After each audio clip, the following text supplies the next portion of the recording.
Novus, the new voice. Vox Novus, the new dimension. Vox Novus, thought and movement leaders who will share from their experience and offer tools to help us navigate our rapidly changing world. My name is Victor Fuhrman. Welcome to Vox Novus, the new voice. With the recent one-year anniversary of my mother's passing, I shared my joyous memories of her life, her dedication to my brother, sister, and me, and the lessons she taught us about faith, strength, awareness, and compassion. We were blessed to have her as our mother, and many of our friends thought of her as a saint. I recently learned of a woman whom many consider a true saint. Her name was Mary Mrozowski. Mary was a quintessential New York housewife living in the depths of despair. Bearing the secret of her family's tumultuous past, Mary reclaimed her truth and strove for redemption against all odds, transcending as a social activist, international organizer, and spiritual leader for the masses. Joining me this week on Vox Novus is Judith Halbreich, Mary's daughter. Judith shares the true story of her mother's life and work in the new book, The Audacity to be Divine. Judith, throughout her lifetime of advocacy work, has focused on the importance of all children having a home base and continuous mentorship. She's a licensed clinical social worker and psychotherapist with a successful executive career in social services, clinical research, and mental health. She's the founder of Home of Champions, a New Paltz, New York-based nonprofit organization aimed at developing youth emerging from the foster care system into self-sufficient leaders. When she is not working for the Home of Champions, you can find Judith making delicious Moroccan tagine or dancing the salsa in her living room. Her website is theaudacitytobedivine.com, and she joins me this week to share her mother's story in the new book, The Audacity to be Divine. Welcome, Judith. Thank you so much, Victor. I'm so happy to be here. What's that Moroccan tagine stuff? Oh, it's fabulous. Oh, chicken tagine with vegetables, potatoes, some couscous, and it's an amazing dish. Wonderful. So, Judith, we normally begin these interviews by asking our guests to share their early lives and paths, and your path and that of your mother's are obviously totally intertwined. Mary adopted you and your sister. Please share your earliest memories of her. So Mary was a loving, dedicated mother and an inspiring community worker, and a wonderful wife. And then she also worked outside the home. So Mary did it all. And growing up, my sister and I always remember her spirit to go beyond. For example, she owned 2 homes with my father, and they owned a home in East Hampton. And they always, my mother always taught my sister and I that you can do anything and have anything. And so that's how I remember her. She always had opportunities for my sister Janet and I. For example, spending time in the summers in East Hampton, being in Girl Scouts, learning how to farm, because we had kind of a farm-like home in Plainview, where people from Queens would move out to Long Island in the 50s. So, she was always involved with us, being involved in the community and having every opportunity as children should. She had a very difficult childhood. What was her family life like? So her father was an immigrant from Italy who came over, I believe, at the age of 18. From Naples, and her mother was born here, and her family, I believe, was from Rome, and they married pretty young. He was older than my grandmother, and they had 5 children. My grandfather worked for Borden's milk factory, and even through the Depression, he worked pretty hard and always was employed. So he had owned his own house. They had 5 children, and the community was ethnically an ethnic community of all kinds of people, like a small little universe. But my grandfather always helped people and grandmother in the community if they needed anything. My mother, growing up, being the oldest, had to pretty much take care of her mother, who, again, was married at age 14 or 15. And I do say it in the book how she became the oldest to take care of her siblings when my grandfather came home from work and started drinking and also became pretty abusive because of his alcoholism. So my mother became the child that took care of all the siblings, but she continued to do pretty well in high school and did so well that she wanted to continue and then go into nursing and maybe do other things after high school. But my father, my grandfather said, you may not graduate high school. You have to quit, and then your brother will graduate, and you have to quit and work to bring home money for this family. So that's her dreams were kind of dashed. Yes. Those dreams were, out the window. But, not only, I need to go back to the most important part of her childhood that is in the book, that the early part of her childhood is the love and care of her grandmother. So as an infant being raised by a mother who was 15, the grandmother took over. And the grandmother used to take my mother to Mass every day in Jamaica, Queens, and I think it was St. Pius.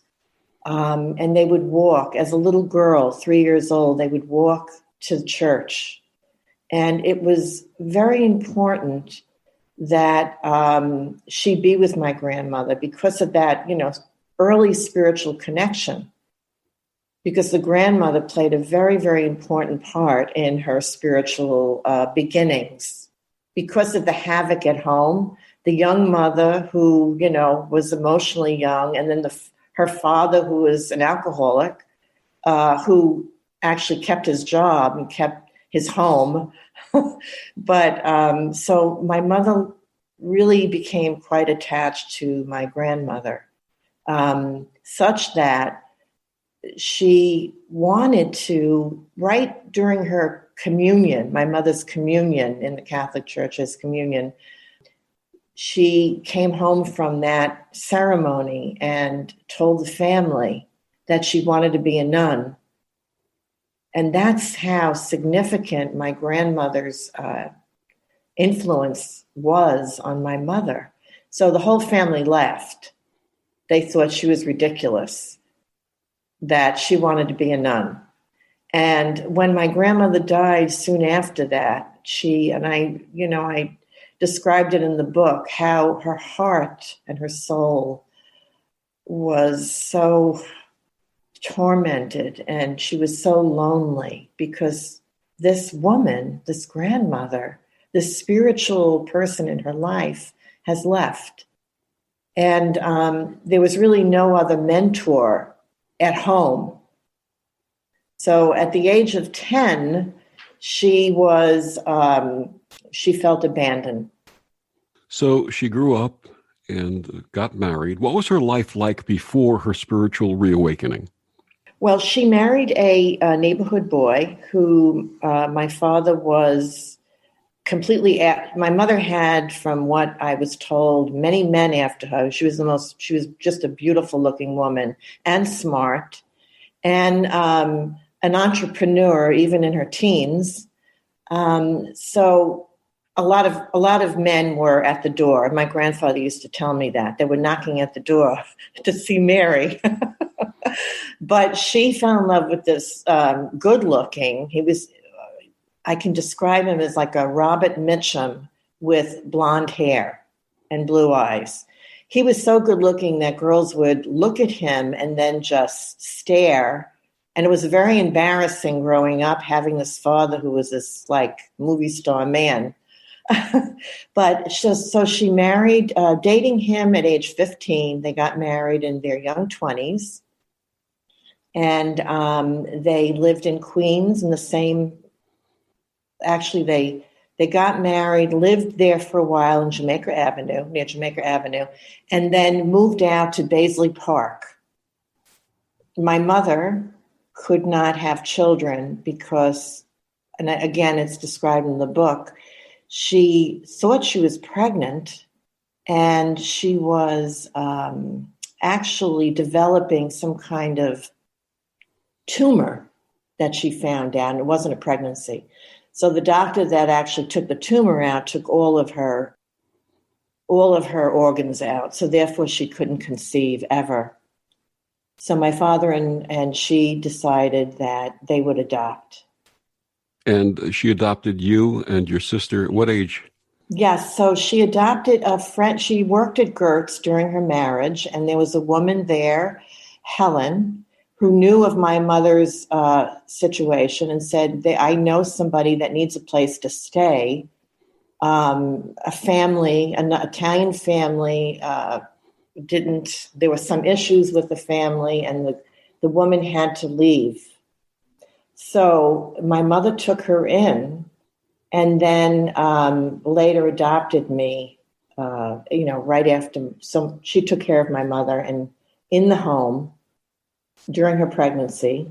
And then after I was born, 3-4 days later, I went back to my mother, and my biological mother then left to Boston.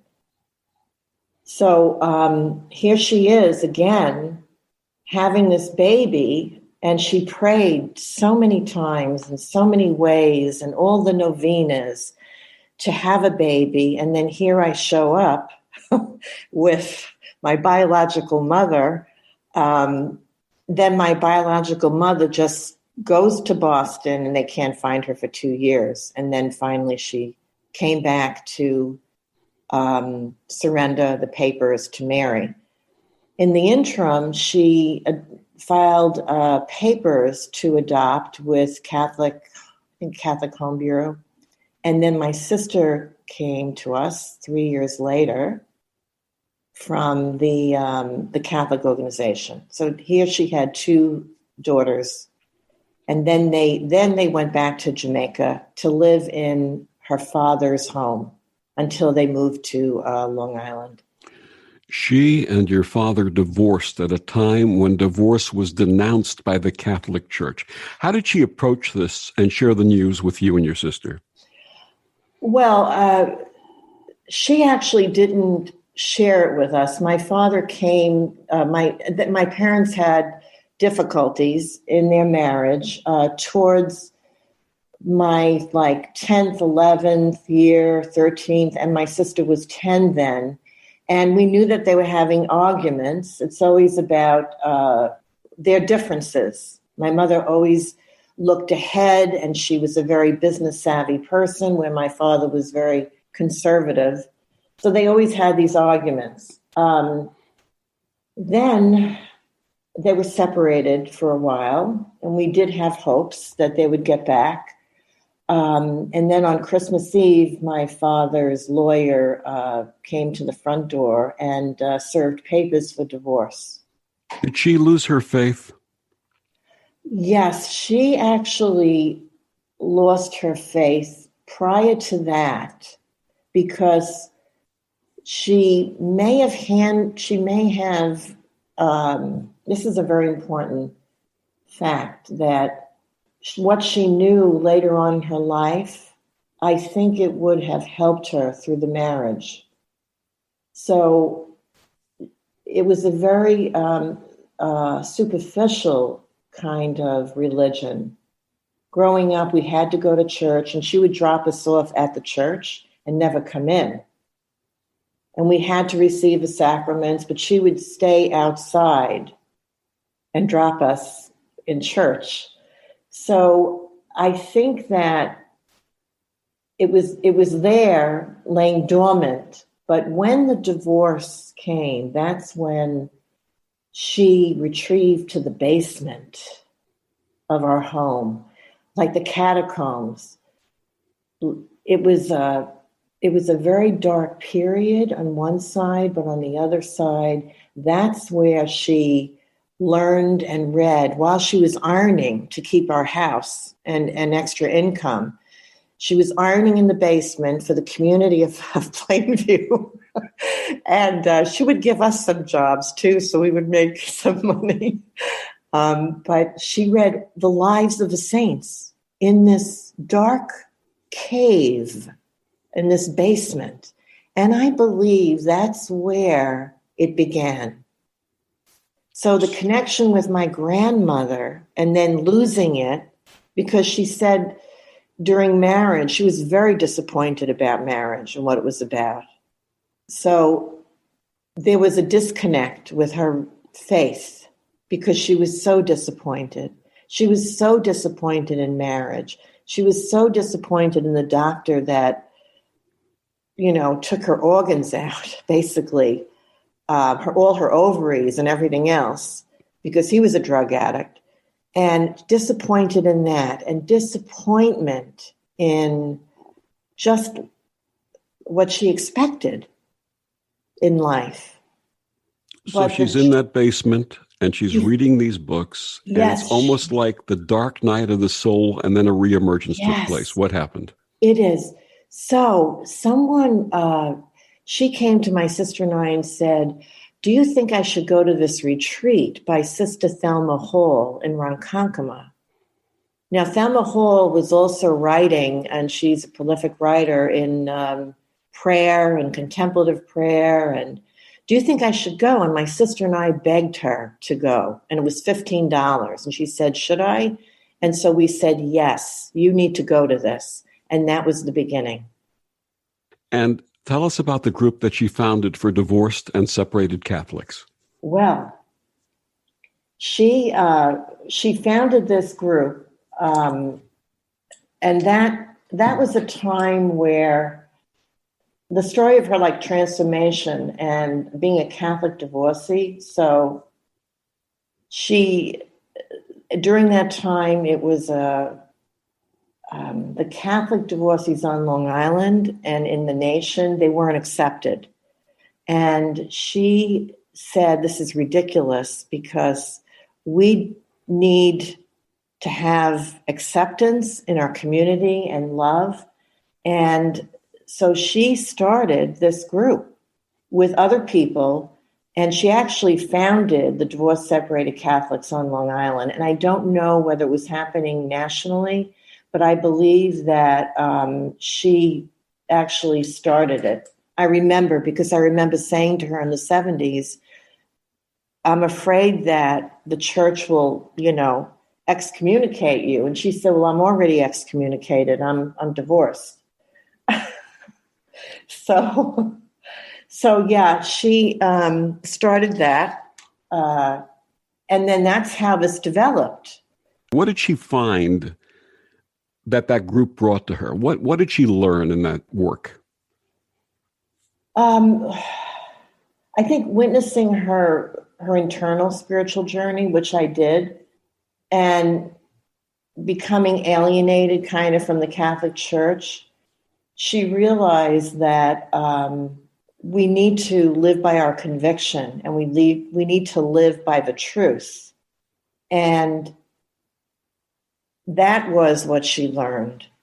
I will do what I know is the truth. And the truth is we need to be accepted. Just because our marriage didn't work out, you're going to excommunicate us? So in essence, she was saying, you may have excommunicated me, but God did not. That's correct. Wonderful. Yes. Wonderful. My guest, Judith Halbreich, she's the author of The Audacity to Be Divine. Judith, please tell our listeners where they can get the book and find out more about you and your message. So you can get the book on Amazon, and it's also in Barnes & Noble, and it is published by Austin Macaulay, and you can get it in hard copy, soft copy, or in other forms, and it's online. And my website is www.marzowski, the Audacity to be divine.com. And we're going to talk a little bit later on about Home of the Champions. How can people find out more about Home of the Champions? Oh, Home of the Champions is, you can find out about it on my website, and it's www.thehomeofchampionsny.org. And we'll be back with more of Judith after these words on the OMTimes Radio Network.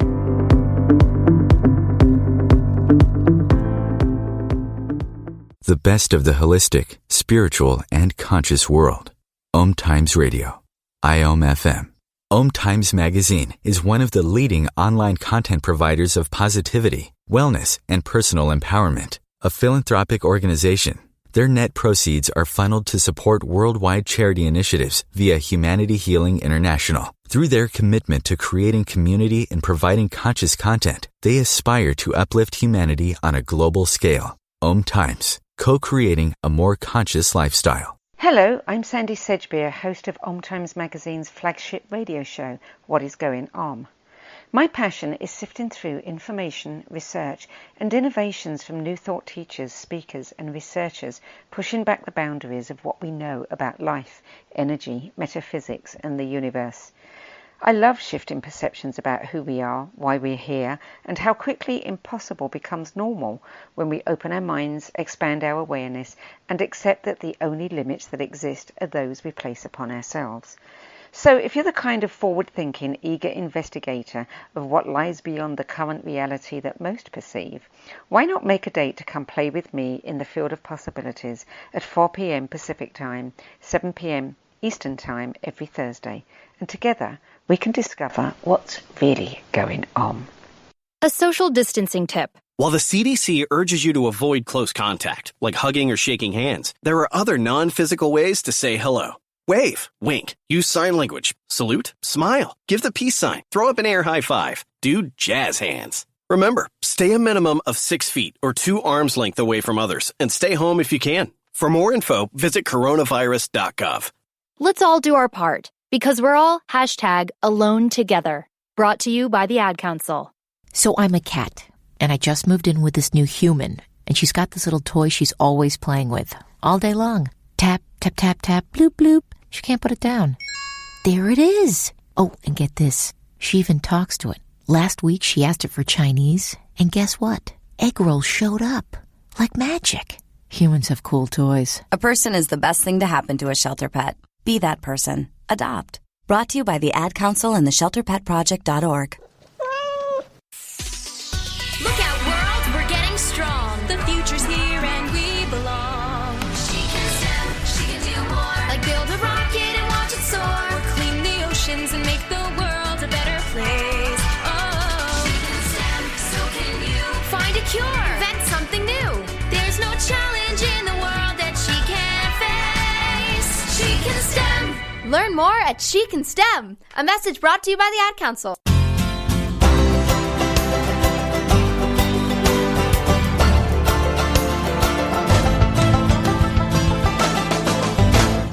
Back on Vox Novus, my guest this week is Judith Halbreich. We're talking about her book, The Audacity to be Divine.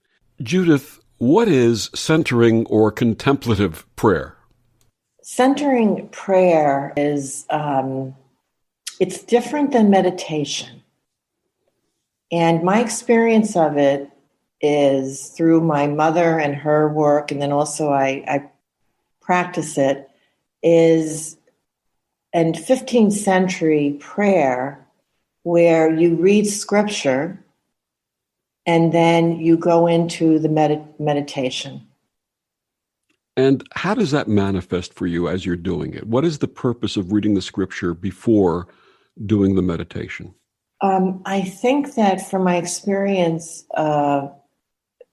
it focuses on the mystical and the spiritual and the Word of God. Now, we touched upon this in the first segment a little bit. How did your mother find centering prayer, and how did it change her life? So, as I mentioned earlier, she was in as she described, the cave, where after all the divorce and just all her expectations in life, except for her, her two daughters, she says were her greatest gifts. She fell to the bottom, the depths of despair. And while she was in the basement ironing to earn extra money, reading the lives of the saints, and then looking, somehow there was an opening in a newspaper that advertised Sister Thelma's contemplative prayer in Ronkonkoma. And that's how it started. So she went to that retreat. It was like a half-a-day retreat. And that's where it happened. And that's where Thelma Hall became her spiritual director. And that's where Thelma, after being with my mother for, a year, 2 years, introduced my mother to Thomas Keating. Tell us about that introduction and how it changed her path. It completely changed her path to letting go of what she thought made her happy into the present moment and the love of God. So prior to going to the basement, my mother had a foundation from her grandmother, and she always had this spiritual connection. And she took us to, during that prior to contemplative prayer, my mother took us to the power of positive thinking, and we'll never forget this. So reading The Power of Positive Thinking was kind of the beginning of this change towards illumination. Negative thoughts into positive. But going to contemplative prayer and being connected to Thelma was the beginning of the forgiveness, forgiving, welcoming, letting go. That she did not have. So the basic principle of being positive was from Norman Vincent Peale, because she took us to the Fifth Avenue to his church, and we saw him in action, Norman Vincent Peale. So when I was 10, my sister was 7, or it could have been 11, and when I was, 7, we saw him pounding on the lectern. And that's how we were brought up, positive. But the gravitating towards the contemplative was from the despair, and then coming up from that cave and being attuned to, maybe I should go to this retreat. And she went. That was the beginning. And Father Keating recognized something in your mother. What did he say? Well, his eulogy is in the book, and he worked with my mother for 8 years and knew of my mother through Thelma Hall, who recommended my mother meet Thomas Keating, that they were going to form this contemplative outreach, this Chrysalis House. Thomas Keating said at my mother's funeral that he never, ever met another layperson that he believed was a saint. And it's true. People did recognize that she became saintly. Her practice, sometimes she'd pray for 6 hours or do the contemplative prayer for 6 hours, right? Yes, when she developed, she and Keating, and the group that she was living with, 2 young men, and then there was another person, developed Chrysalis House, a lay contemplative retreat home. She would get up at 4 a.m. and meditate until 7, and then they would meditate in the afternoon.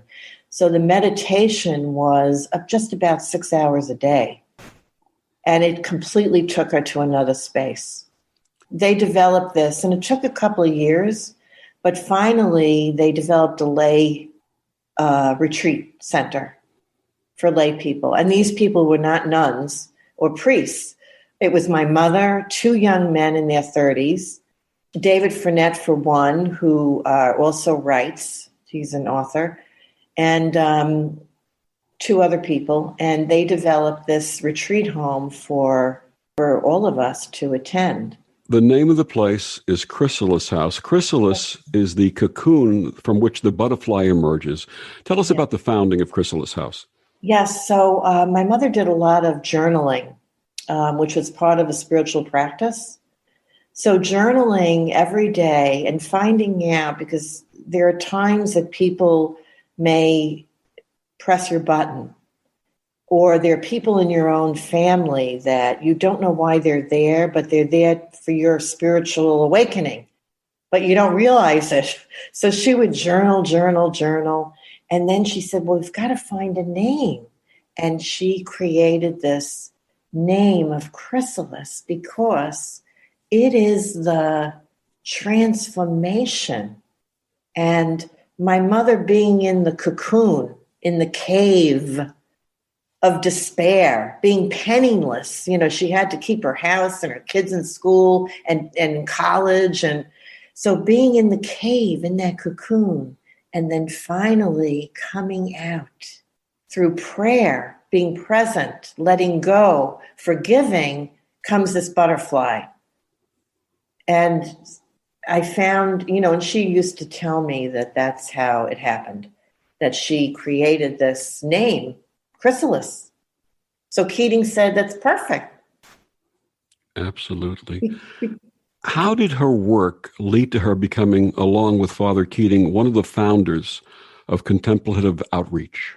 Well, she, and I mentioned in the book, she was an administrator of a hospital on Long Island. And when she created the Divorce Separated Catholics group, the Bible study groups on Long Island, and then she was involved with her prayer and her retreat with Thelma Hall. Thelma had introduced her already to Thomas Keating, and she was working in the hospital. So she said, well, I have to work. I can't leave my job. I have to work. So Thomas Keating invited her to go to Colorado which is a formation group for what he was thinking, Keating, to develop this contemplative outreach program. And my mother drove cross country in her car to go to Colorado and meet Thomas Keating, because he knew then this was the girl, this was the woman that would create with him what he had in his mind, this contemplative. And by the way, it's international, as you know.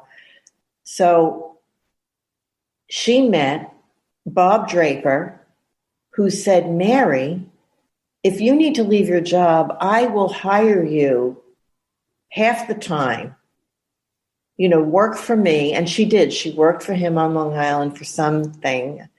And she was able to go to Columbia University and work there. They had an office, Thomas Merton's old office, in his old files. And she would sit there, and she became the executive director of Contemplative Outreach. And that's how it started.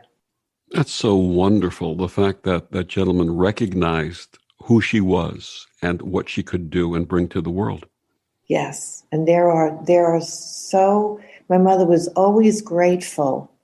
There's so many generous hearts that absolutely know that.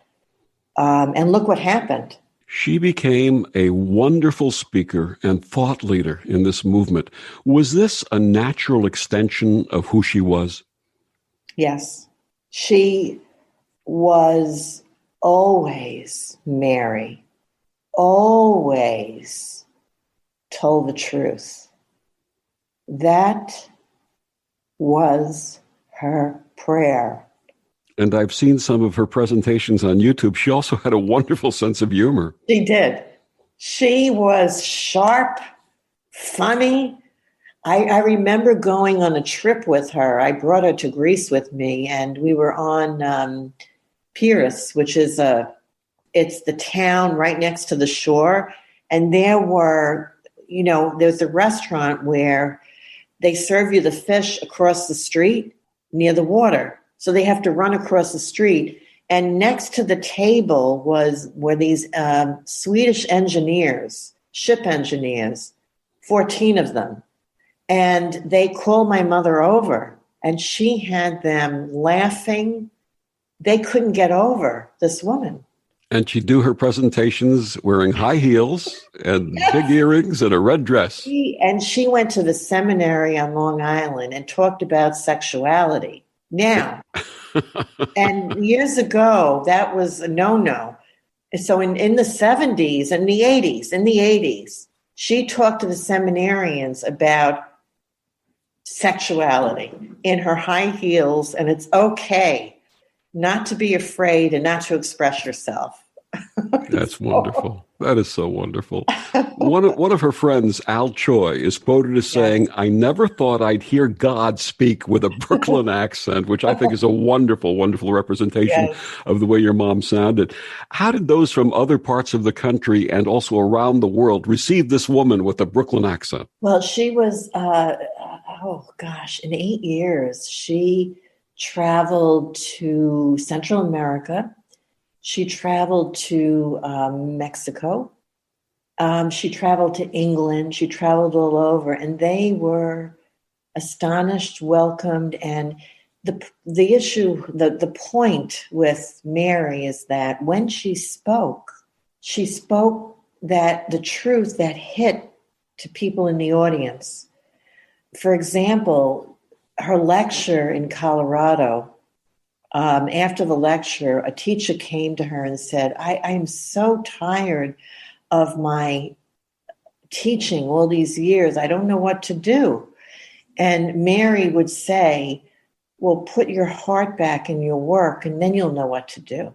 So she just knew exactly her wisdom, her brilliance, and people said that it was God speaking through her. I was just going to ask, that's the sense that I'm getting from what you said in your book and what you're sharing now, that the messages that came through her were actually God speaking through her. Yes, no doubt. No doubt. Did she ever talk about that with you?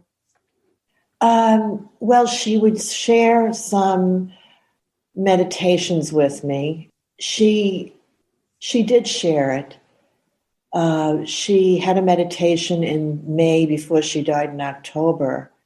And the meditation was that Jesus, who was her spiritual guide, and for many of us, we have different spiritual guides. It might be Buddha, it might be Moses, but for her, it was Jesus. And Jesus said, it won't be long, Mary. Mm. Now, he was rocking her. Now, this is somebody who was, sought after. Thomas Keating had her traveling around and out of the retreat center, and she was a dynamic speaker. But this meditation was clear. It won't be long. And it wasn't long. She accidentally died back in Colorado in October. So that was several months later. So she did, right before she died, I saw her at the retreat center a week before, and she was completely transparent.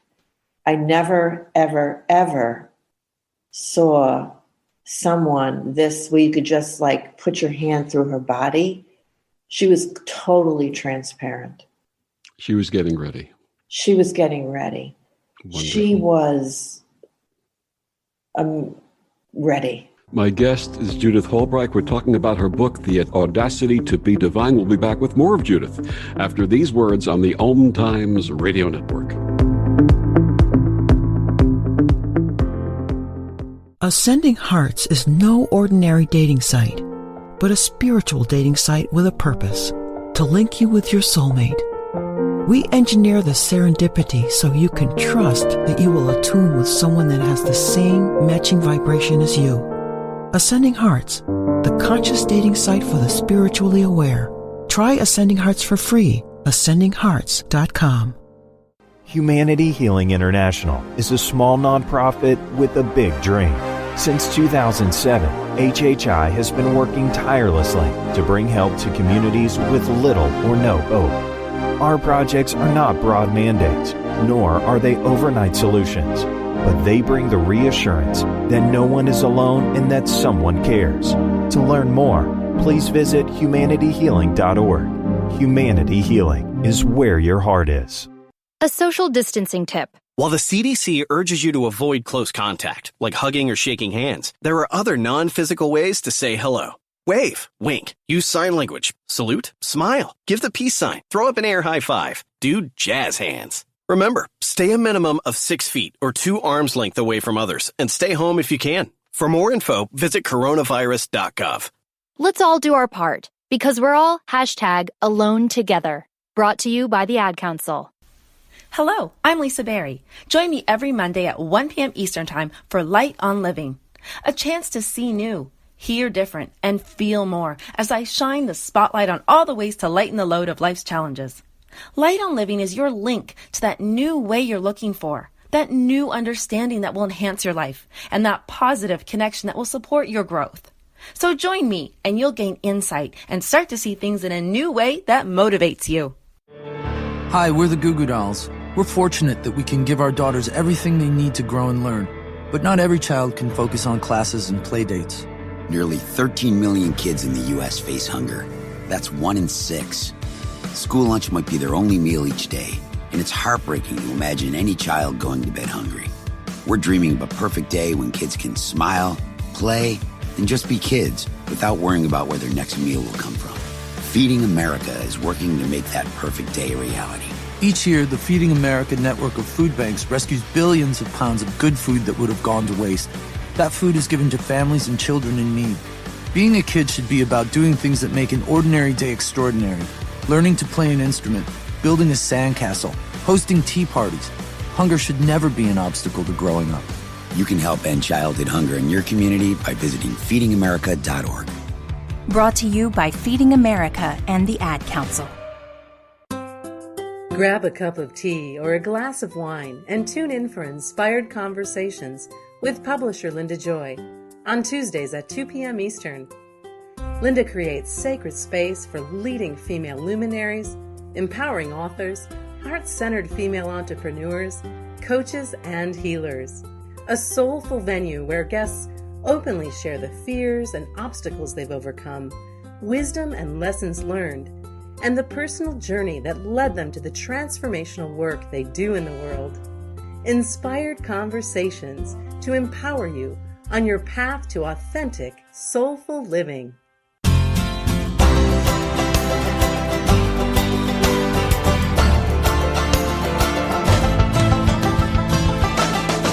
Back on Vox Novus, my guest this week is Judith Halbreich. She's the author of The Audacity to Be Divine. Judith, your mother is quoted as saying, "I am where I need to be. Everything around me includes and hides the sacred." What did she mean? I believe that she meant she was at a stage in her life where she got it, that in this dimension of materialism that she lived with, this dimension of what we think is real, that she got the other dimension of knowing that everything is connected to the divine. Everything. Whether it's a plant, a dog, a frame, a picture frame, a home, everything is connected. And that's what I experienced a week before she died, that she was living on another plane. But when she quoted that, she knew that everything is sacred. Absolutely. She passed suddenly and unexpectedly in October of 1993 while on one of her speaking tours in Denver, as you had mentioned. What happened? Well, she was, prior to that lecture, we took her to, we all went on a scientific conference, whatever, in in Italy, in Palermo. She was walking and hit by a car, and she broke her arm. And then she had to go to this conference, and the doctor said it was okay. You could fly to Colorado. So she was at this lectern giving this retreat. In her arm was, bandaged or whatever. And people after the lecture came up to her, and she was afraid that her arm might, be damaged. She fell from the lectern because all these people were coming to her, asking her, whatever. She fell and hit her head. So she went out for about a minute, and she said, I'm okay. And people said, do you need help? She said, no, I'm going to be fine. So she was staying with a friend, Sister Bernadette, in Georgetown, Colorado. And 2 days later, she fell and left because of that hit in the head. So Sister Bernadette told me that she fell, got up again, and then said, what happened? And then went back, and then her soul just left. And Bernadette said she could feel and see the soul just surge up, that this holy woman, left this way. So it was unfortunately an accident. I read Father Keating's eulogy of your mother in your book, which is what you start with. He was really taken by her passing, as was the entire community. What was the response you were receiving from those who knew her? Oh, it was a whirlwind of condolences, and she had thousands at the church in Oyster Bay. And people I didn't even know, mothers with children came, like a line of mothers with babies, not with their husbands, but mothers with babies, all walks of life. And internationally, it was, a shock. It was a shock. She had... there was a mass officiated by 3 different priests. She would have had a rabbi there, but they didn't invite the rabbi. I don't know. But it was a shock in the whole entire community. And it still is today. People tell me that they cite her, because she developed the forgiveness prayer that many people use, and letting go. The welcoming prayer is the letting go prayer, to welcome your feelings. What would your mother say to those who call her a saint? Oh, that's a very good question. Knowing my mother, she would probably just laugh it off. She would not, I think she would just laugh and say, I'm not a saint. I'm just very human. I just am human, and I'm living in the divine, like you and I. Have there been any moves to canonize her? Oh, I don't think so, no. I mean, she was cremated, and she told me, when I had to tell Thomas Keating that she wanted a cremation, he said, what? What? No. I said, yes, this is what she wants, and I follow it. So I'm not sure you can canonize that. Well, there wouldn't be any reliquary after... exactly. Yeah, absolutely. Yeah. I think cremation was frowned upon years ago. I think it's more accepted today, but I think years ago it was frowned upon by the church. Yes. You wrote your book in her voice, in first person, as if she were telling the story. Why did you write it that way? Because she always wanted to write a book about her life.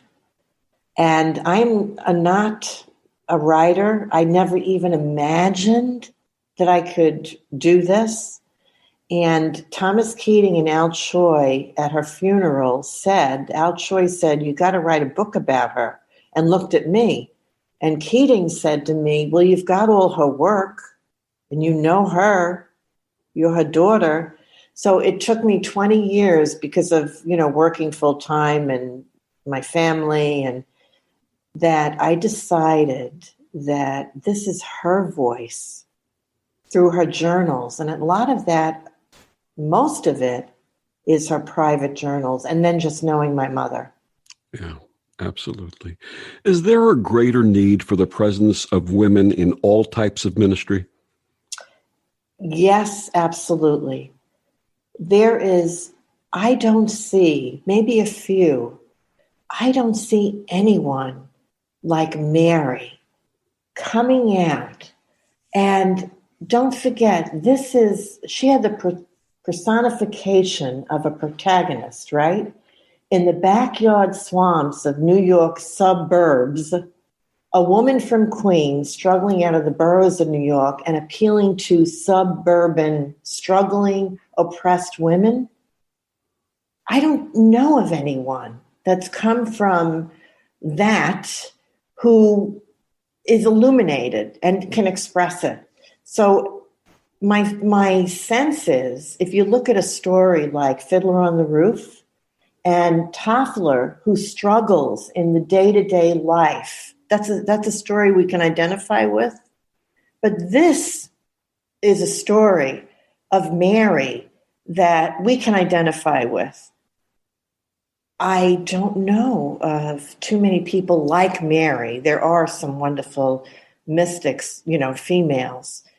But I think women just have to have more courage to go out and speak if they need to share their divinity, which Absolutely. we all have. Absolutely. Don't hold back. What message would you like readers to take away from The Audacity to Be Divine and your mother's life?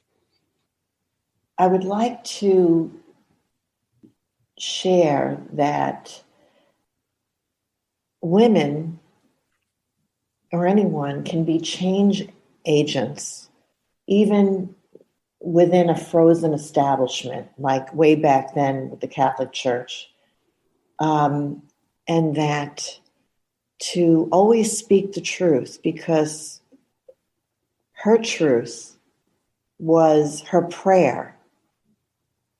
And to recognize that a spiritual practice is the most important. That's all. I mean, a spiritual practice, forgiveness, to forgive those that hurt you, to forgive them, and then to, let go of the past. That was her life. And boy, oh boy, it was amazing. It was an amazing trip. And you are your mother's daughter. Please tell us about the organization you founded, Home of the Champions. So, yes, I am my mother's daughter. During college, I wanted to be an artist and be in the theater.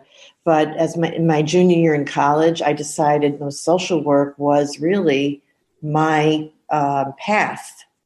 So for years, I've worked as an advocate for the disconnected youth in foster care, most important, the disconnected, the unloved. And so later on in life, I decided, even though I worked as a foster care executive and I've developed programs, I realized that foster youth don't have opportunities to become the best of themselves. So I developed Home of Champions. It's a leadership program that screens youth that are going to college on their own merit or vocational school on their own merit. So statistically, less than 3%, and sometimes less than 1%, depends on the state, don't graduate or graduate. But 26% nationally get into college and less than 3% graduate. So the program is a leadership program of support, mentorship, a consortium of businesses that mentor these youth to be the best. And Home of Champions is situated on the grounds of once the world champion Floyd Patterson and the training camp of Muhammad Ali and Ingemar Johansson. So what a better place and sanctuary for kids. My guest is Judith Halbreich. She's the author of The Audacity to Be Divine. Judith, please tell our listeners where they can get your book and find out more about you. Well, you can get my book on Amazon and or Barnes & Noble or Goodreads. And the website is theaudacitytobedivine.com. And the Home of Champions website is homeofchampionsny.org. Judith, thank you so much for joining us and sharing this remarkable and heartwarming story about you and your mom and her life. Thank you. Thank you so much for having me. Thank you for joining us on Vox Novus. I'm Victor, the Voice Fuhrman. Have a wonderful week.